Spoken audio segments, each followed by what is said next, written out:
Now, Pope Francis is in Central African Republic for the last day of his tour of Africa.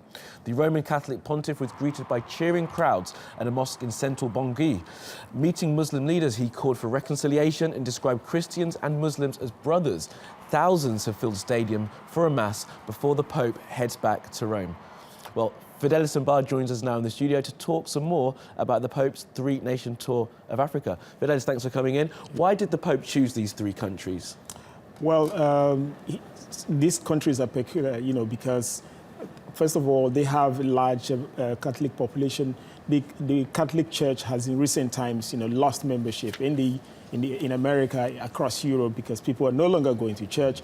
And Africa is seen as, one of the places where you have the largest number of Catholic faithfuls. That's one, which is more like, if you want to use that word, PR. But again, we're also looking at cases where Central African Republic, for instance, where he's visiting today, there has been a serious religious divide between Muslims and Christians. And the Pope has been at the forefront of preaching peace and reconciliation. Same thing he talked about in Kenya, where there've been ethnic, strife between, ethnic crisis between different groups. So he's been preaching reconciliation, and also in Uganda, where he visited.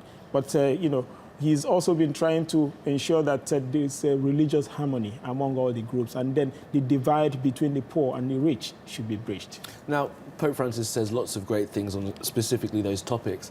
How much is he going to be listened to in Africa, where some of those divides are so deeply entrenched?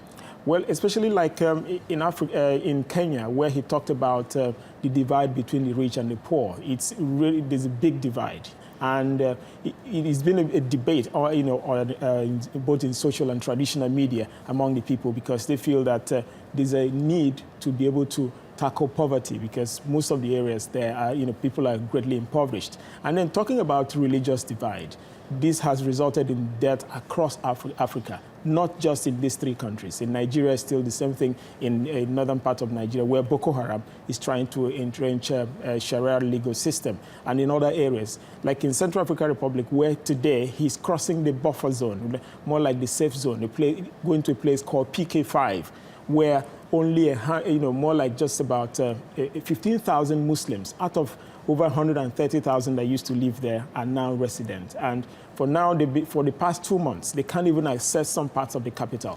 But the Pope is going to take that risk and cross that 300-meter buffer zone to be able to get to these people. So he is taking some risks, and he really is going for some of these places where security is not at the highest point. Yeah, this is actually the first time a Catholic pontiff will be visiting an area in war, that is going through war. So this is actually going to more like also highlight the plight of the places where he's visited. We're talking about poverty, we're talking about people, dying daily. The world attention has been on these three countries, and it just took the Pope's visit, which is, even if he doesn't achieve any other thing, he will have succeeded in putting them on world maps so that people can pay more attention to the issues they're going through.